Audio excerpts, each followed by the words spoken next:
Estamos iniciando mais um programa do Núcleo Sindical, aqui do Canal 6, TV Comunitária do Rio.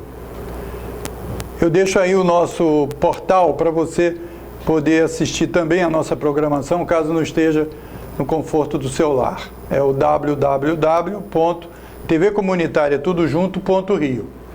O nosso telefone e e-mail aparece aí na sua tela para você interagir com a gente. Hoje o nosso debate é sobre a situação da luta contra essa deforma da Previdência. E nós trouxemos aqui mais uma vez o diretor da TV Comunitária, o Sebastião José da Silva, que é presidente do Sindicato dos Motoristas e Cobradores do Rio de Janeiro, Sintratobe Rio, e também a seção do Estado do Rio de Janeiro da nova Central Sindical de Trabalhadores e Trabalhadoras. Sebastião, primeiro, obrigado pela sua disposição de vir aqui debater esse assunto.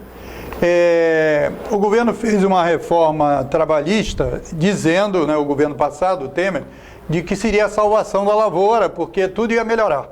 Agora nós temos o maior índice de desemprego, os salários de quem está trabalhando foram reduzidos e agora o novo governo vem com a mesma lorota. Como é que vocês, do movimento sindical e você em particular, está vendo essa situação? Olha, Moisés, eu queria chamar a atenção aí dos nossos telespectadores, primeiro para pegar esse gancho que você acabou de dizer com relação ao filme repetido, que foi os argumentos que o governo Michel Temer usou para aprovar a reforma trabalhista. Não basta o ator principal ser o mesmo, porque é o mesmo Rogério Marinho, que foi o relator da reforma trabalhista, que perdeu a eleição para deputado federal lá no seu estado, que o povo não reconduziu, e o presidente Bolsonaro foi lá, resgatou ele e deu a ele essa missão de cumprir mais uma tarefa contra a sociedade brasileira, principalmente contra os trabalhadores brasileiros. Com os mesmos argumentos, se nós olharmos o que tem dito o Rogério Marinho, que é o secretário-geral da Previdência, argumentando da importância da aprovação da Previdência para a geração de emprego, para o crescimento da economia, aí você vê a grande mídia só coloca para falar os defensores da reforma trabalhista, ou seja, não se pega uma pessoa que entenda que a reforma é necessária e outra que acha que não é necessária, não tem contraponto, é todo mundo falando a mesma coisa. É exatamente o mesmo filme que aconteceu com a reforma trabalhista.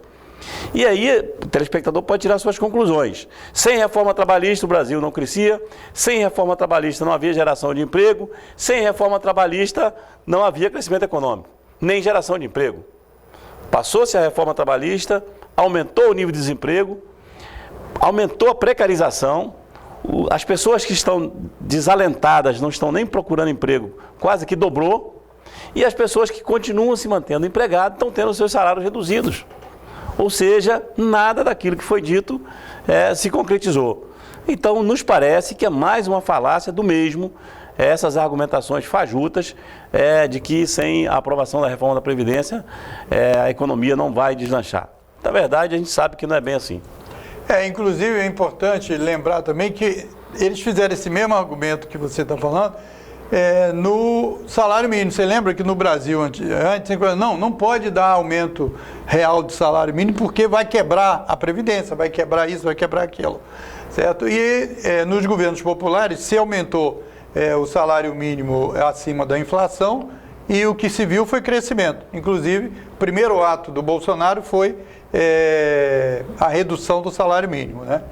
Agora, os membros da comissão que analisou a Previdência no governo Temer, nenhum deles também que votou a favor foram eleitos. Você lembrou aí desse Robson, mas os outros Rogério também Marinho. não. Rogério Marinho. Os outros também não foram. PSDB do Rio Grande do Norte.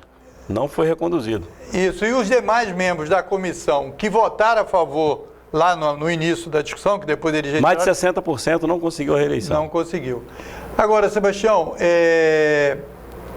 então, a quem atende essa reforma da Previdência, se eles dizem como argumento que isso vai melhorar para toda a sociedade, e isso não ocorreu, como você mesmo registrou aí, então, quem vai ser atendido por essa reforma? Olha, na verdade, a gente precisa fazer uma observação para o telespectador entender bem isso. Primeiro, estão cometendo uma injustiça com os funcionários públicos nesse país. Estão dizendo que a reforma trabalhista, que a reforma da Previdência, a nova Previdência, visa tirar privilégios. né? E aí mira diretamente aos servidores públicos. Nós precisamos deixar bem claro que a grande massa do servidor público no Brasil são quase que assalariados. O salário do policial no Brasil é um salário de miséria. O salário do professor é uma vergonha nacional, o piso dos professores. Então, as categorias do serviço público que emprega grande quantidade de pessoas, continua tendo um salário no Brasil ridículo. O que nós temos é uma nata de privilegiados, principalmente no Executivo, no Legislativo e no Judiciário, que a esse sim ganham o teto. Né? E não é o teto da Previdência, de 5 mil e poucos reais, não. Ganha o teto do Supremo Tribunal Federal, o salário do ministro. Esse sim, aí eu acredito que estaremos merecendo em privilégio. Mas esses significam 3%, 5% dos servidores públicos. Da mesma forma, quando se fala da reforma da Previdência para corrigir as desigualdades na iniciativa privada, é mais um absurdo. Porque o próprio governo assume que 80% dos brasileiros da iniciativa privada não serão atingidos porque ganham salário mínimo. Ele mesmo admite que 80% dos aposentados no Brasil ganham salário mínimo. Ou seja, 20% ganha mais de salário mínimo. Só que quem ganha o teto da Previdência hoje não chega a 5%, que ganha o teto da Previdência, que é os 5 mil e poucos reais. Então, ao mesmo tempo que ele diz que é para corrigir a distorção, ele diz que a idade mínima vai aumentar para aquele trabalhador do campo, para aquele que não pôde contribuir, que é o famoso BPC, que tem direito hoje assegurado ao salário mínimo, que ele vai ganhar R$400. Ora, então ele quer reduzir o salário mínimo para R$400 e está dizendo que é para acabar os privilégios. Privilégio de quem ganha o salário mínimo nesse país. Se a gente for olhar do ponto de vista da economia brasileira, se comete mais uma aberração. Porque o telespectador pode entender, e não precisa ser economista, não precisa frequentar lá a escola do Paulo Guedes para entender que quem movimenta a economia do Brasil, principalmente a economia interna do nosso país, é o dinheiro que circula dos trabalhadores e dos aposentados. Porque imagine os senhores, uma pessoa que ganha R$1.000, R$1.200, ele vai poupar, ele vai aplicar na Bolsa de Valores ou vai comprar uma arma, porque o Bolsonaro autorizou comprar arma? Quem é que ganha R$1.000 que pode comprar uma pistola de 5 mil, 7 mil reais? Então não é para essas pessoas que esse governo está pensando. Essas pessoas não têm condições de comprar nem comida, imagina uma pistola. Então, quem é que se beneficia desse montante de assalariados no Brasil? É a própria economia, principalmente a economia local, dos municípios. Inclusive, né? Porque nenhum trabalhador, Moisés, só concluindo aqui, ninguém que ganha um salário mínimo, essas pessoas eles acabam se endividando, está comprovado isso, pegam empréstimo consignados para poder sobreviver. Então ele movimenta a farmácia, porque já são pessoas de idade que têm um gasto muito grande com saúde, eles movimentam os supermercados, porque tem que fazer compra, tem que comer. Então quem ganha um salário mínimo, esse dinheiro volta 100% para a economia. É isso que move a economia.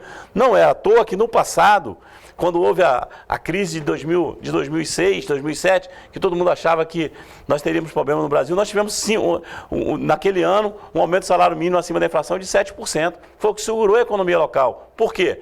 Porque o governo naquela oportunidade entendia que tendo aporte na Previdência, no salário mínimo, né? Já que 80% dos aposentados no Brasil ganham salário mínimo, isso faria com que a economia, pelo menos a economia do país, a economia, vamos dizer assim, não globalizada, esse dinheiro movimentaria esta economia e não, né, a especulação do mercado financeiro. Inclusive, no Brasil. Isso, do jeito que você está falando, teve uma pesquisa, né, que 1.800 municípios tem mais aposentado do que trabalhador da ativa. Então, se você vai espremer o salário dos aposentados, a economia local, como você está dizendo, e as prefeituras vão sofrer muito mais. Muito mais. E sem contar que quando a gente fala do servidor público, aí a gente tem que voltar nesse assunto que você disse. Quem é que mais tem servidor público no Brasil? São as prefeituras. E qual é o teto dessas pessoas? É um teto baixíssimo, a média é menos de R$2.000. Então, como é que você vai tirar privilégio de um servidor público, de um professor que dá aula no interior desse país, em condições precárias, sem estrutura, sem condições nenhuma? Como é que você vai ainda achatar o salário dessas pessoas? Se fala muito em segurança pública, né? É só olhar o salário do policial no Brasil. Tá certo? Agora, vamos tirar discutir a idade mínima aqui. Eu queria só dizer o seguinte: da nossa parte, eu não estou falando nem em nome da Central, eu acho que tem que haver uma discussão com relação a isso. Mas tem que haver uma discussão para cortar privilégio. Se a gente observar a imagem que tentou se passar para a população, de que se começou exigindo um esforço também dos militares no Brasil, é um engodo, é uma vergonha, porque esse projeto que eles encaminharam com relação aos militares, pelo contrário, ampliou os direitos militares, fortaleceu as carreiras, tá certo? Então você pega, se a gente for levar em consideração a questão da idade, uma pessoa entra para o Exército, para a Marinha, para a Aeronáutica com 18 anos. Se vai manter a idade máxima, e esse tem estabilidade, diferente de um trabalhador que, pelos dados do próprio IBGE, cada 10 anos na ativa ele perde 2, ou seja, para se ficar 40 anos, para se ter 40 anos de contribuição de Previdência Social, você tem que ficar pelo menos 48 anos no mercado, porque você vai perder, com a rotatividade do mercado de trabalho brasileiro, cerca de 20% desse período. Isso não se aplica aos militares. Então, um militar que entra, mesmo indo para 35 anos agora, que era 30, quem entra nas Forças Armadas com 18 anos, com 53 já tem. Os 35 se aposenta. Então eu, ou um trabalhador rural, vai ter que trabalhar até os 65. E o militar vai se aposentar com 53, ainda estão dizendo que ele fez sacrifício. E mais, vai se aposentar com o salário da ativa e vai ter a sua correção pelo salário da ativa? Então, não nos parece que os militares tenham dado uma demonstração de que estão abrindo mão de alguns privilégios em benefício da maioria dos trabalhadores brasileiros. Não é isso que está colocado. A mesma coisa a gente pode falar do judiciário, do executivo, do legislativo, dos grandes salários no Brasil, que vão continuar tendo como parâmetro aí o salário do ministro do Supremo Tribunal Federal. Não nos parece que essa reforma vai atingi-los. Agora, essa experiência aí da proposta da nova Previdência, que é a capitalização, já foi aplicado. O exemplo mais próximo nosso é o Chile. E hoje os aposentados que entraram nessa capitalização, eles estão recebendo em média, certo, 1/3 do salário mínimo, o que seria menos até do que os R$400 que você citou aí, que eles estão querendo reduzir para menos da metade o valor de quem se aposenta, quem vai receber ajuda da Previdência. Você acha que essa reforma, então, é para botar esse dinheirão todo no sistema bancário? Na verdade, a gente tem que entender que por trás dessa proposta de reforma da Previdência está o setor financeiro. Não há dúvida com relação a isso. O setor financeiro é que tem colocado, pautado, né, a agenda do povo brasileiro.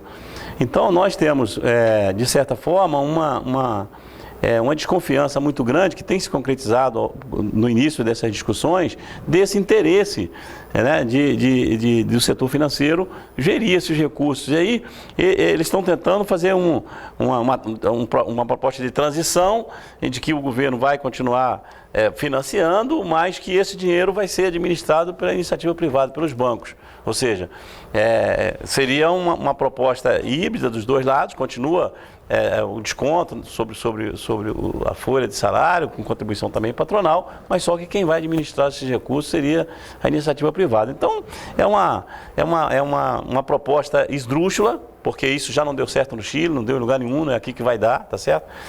Não tem segurança. O que tem, na verdade, é um olho muito grande do setor financeiro nesse aporte. E aí a gente pode aqui dar um exemplo do que saiu nos jornais da semana passada. É que o Brasil, no ano de 2018, teve um déficit da Previdência da ordem de 319 milhões, é o que eles estão dizendo. Mas eles mesmos admitem que a isenção fiscal que foi dada, se abriu mão de receita da Previdência, para setores importantes no Brasil, como o agronegócio e outros setores que devem a Previdência, independente dessa questão da sonegação da Previdência, a desoneração foi de 327 milhões. Então, eles mesmos acusam o golpe, ou seja, se bastasse não ter essa desoneração, que já não teria o rombo, porque se foi 319 de rombo e a desoneração chegou a 327 milhões, é mais o que o governo deu, abriu mão de receita do que o que ele está dizendo que tem de déficit. Então, essa é uma discussão que ela é uma discussão que tem um teor técnico, mas que está se mostrando só para a população e tentando enganar a própria classe trabalhadora no Brasil, mostrando só um lado da moeda. Isso tem que ser discutido como um todo, porque a Previdência Social não trata apenas da aposentadoria, né? Nós temos um sistema no Brasil que você fala de assistência, previdência e saúde, está tudo ali, né? E tem várias fontes de receitas que não estão sendo colocadas na mesa para se discutir onde está esse déficit. Então, se pega-se uma parte que diz respeito apenas às aposentadorias, e faz os cálculos. E não vou nem entrar na discussão da DRU, porque essa aí eu acho que o telespectador já está careca de saber a maldade que é essa tal da DRU. Porque verba da Previdência Social é verba carimbada. Entre aspas, o governo não poderia utilizar um centavo desse dinheiro que não fosse para investir, né, na Previdência. E, na verdade, a própria lei permitia a ele, até o governo Michel Temer, que eles pudessem usar 20% destes recursos para o que eles quisessem. E aí o governo Michel Temer ainda conseguiu ampliar para 30%. Então nós não estamos falando aqui de pouco dinheiro. E o governo tem setores do MED que falam que tinha que ser 100%. E a proposta agora, por exemplo, eu não tenho nenhuma simpatia por setores do Congresso Nacional, seja centrão, centrinho, esquerda, direita, não se trata disso. Mas a gente tem que reconhecer aqui que tentaram colocar uma pecha degenerativa ruim para os deputados que pressionaram na comissão com relação à multa, por exemplo, né? O que tem a ver a multa que o trabalhador recebe ao ser demitido de 40% com a reforma da Previdência? Na verdade, queriam beneficiar os empresários para não ter que demitir e não ter que honrar com a multa dos 40% do Fundo de Garantia. Não recolher o Fundo de Garantia para quem está aposentado, isso interessa para quem? Aonde é que isso vai trazer recurso para a Previdência Social? Né? Embutido naquilo ali estava a questão do fim da PEC da Bengala, reduzir a idade para 70 anos, ou seja, quer aumentar a idade do trabalhador brasileiro, mas quer reduzir a idade do juiz para 70 anos para o governo Bolsonaro fazer maioria do Supremo Tribunal Federal e quer que as pessoas engulam isso como se fosse reforma da Previdência. Na verdade, isso é o verdadeiro jabuti que colocaram em cima da árvore. Pô. Não tinha nada a ver, nem o que foi tirado na Comissão de Constituição e Justiça não diz respeito à reforma da Previdência, porque esses temas que eu disse aqui não diz respeito à reforma da Previdência. E a outra coisa foi isso que você acabou de falar.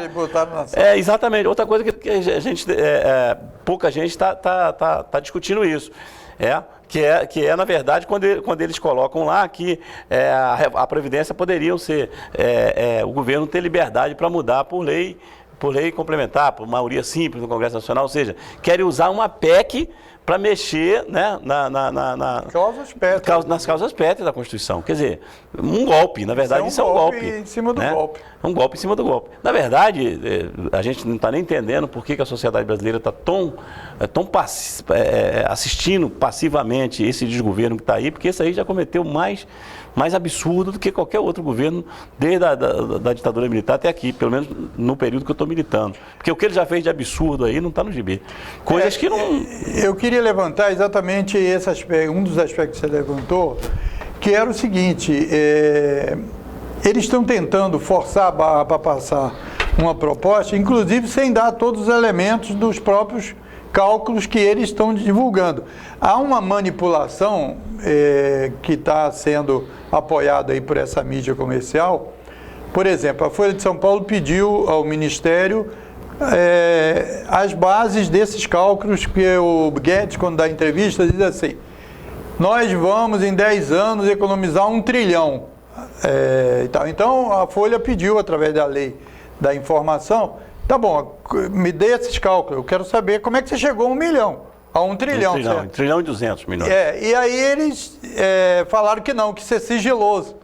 Então, como é que você vai aprovar no Congresso Nacional uma lei que vai atingir todas as famílias, ou parte grande das famílias brasileiras, sem se saber o conteúdo? Sem transparência, há exatamente uma manipulação, o que, de certa forma, demonstra que não há verdade aí as informações estão sendo passadas, aquelas que em tese poderia, que é o privilégio, vai economizar e tal. E eu queria que você comentasse essa questão da economia. Não vai ter economia nenhuma, porque para você mudar do sistema para capitalização, o governo vai ter que, até que todos os aposentados que estão nesse sistema, certo? Porque não vão transitar a nova Previdência para os novos. Para quem está aí, não vai tal. Então, é aumento de gasto. Certo? Na verdade, a gente... E eles estão vendendo peixe de que vai reduzir daqui a 10 anos, certo? Na verdade, a gente tem uma observação a fazer aqui nesse assunto que você tocou, mas é o seguinte, eu tomei conhecimento ontem que tem algumas ações já no Supremo Tribunal Federal pedindo para suspender a votação da CCJ, que aprovou, exatamente por causa disso, que o governo deixou de cumprir a legislação. O governo, para encaminhar um projeto que trata de recursos, ele tem que encaminhar junto com o projeto o orçamento, os cálculos, o que ele fez para chegar até ali. O governo não apresentou. Embasamento, né? Não tem embasamento técnico para isso. É a informação que a gente tem que quando eles souberam que essa ação entrou no Supremo Tribunal Federal, que eles começaram a dizer que agora, que só na comissão especial é que será divulgado os dados, não sei o que tal. Ou seja, já começou fazendo determinadas coisas por baixo do pano, que é bem a cara desse governo que está aí. Então a gente tem que estar muito atento com relação a isso. A sociedade brasileira precisa estar de prontidão, porque isso vai interferir na vida das pessoas. É importante a gente dizer isso. De todas as reformas que nós já tivemos nesse país, talvez desde a Constituição de 88 até aqui, essa será a reforma que vai, de fato, atingir diretamente as pessoas que mais precisam para sobreviver. Se a gente olhar os dados, aí a gente tem que trabalhar com isso, mas aí saiu os dados do IBGE, e o telespectador deve ter acompanhado, e de que nós temos, houve um crescimento nesses primeiros 5 meses no nível de desempregados, nós chegamos aos 13 milhões de desempregados.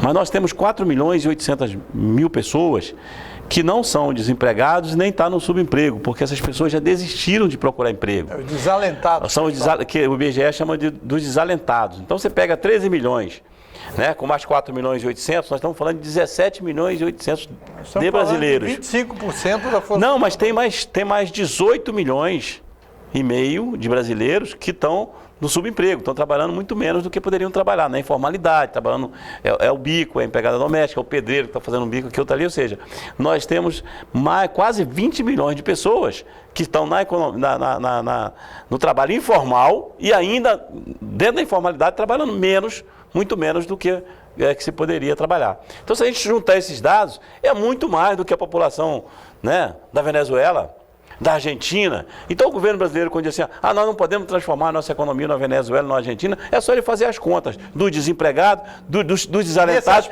que ele vai chegar a um nível de pessoas atingido muito maior do que a população da Argentina. E da própria, e lá do Hugo Chávez, que ele está numa perseguição danada aí, não sei o que quer se meter, não arruma nem a casa dele, quer se meter na dos outros. Inclusive querendo meter a mão pelos pés, porque ele disse que ele pode decretar guerra, ele não pode, pela Constituição e o Congresso. Já cabe impeachment aí, porque isso é atribuição do Congresso Nacional. Isso.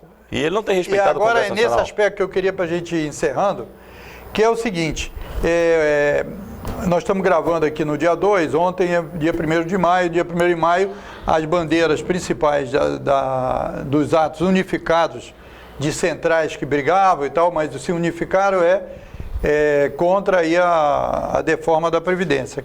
Como é que você, dirigente sindical e experiente aí, acha que tem que se desenvolver essa luta e essa mobilização aí? Olha, primeiro a gente tem que analisar de que nos últimos anos foram poucas as demandas que houve consenso entre as centrais sindicais, por questões políticas, ideológicas, etc. Então, apesar da gente ter um governo com um perfil extremamente ideológico e por lado mais negativo, essa atitude do governo fez com que a cúpula da representação dos trabalhadores no Brasil tivesse uma ação unificada. Porque, na verdade, aquilo que eu disse há poucos minutos aqui, essa reforma ela vai atingir diretamente todos os trabalhadores da ativa e aposentado e os futuros trabalhadores do nosso país. Ou seja, é uma reforma drástica, profunda, extremamente nociva, para o nosso povo, e isso fez com que as forças políticas se unissem. Nós temos uma perspectiva muito grande de que nós teremos uma mobilização nacional muito, muito forte. Já há na agenda das centrais sindicais um indicativo de uma greve geral no Brasil para o dia 14 de junho.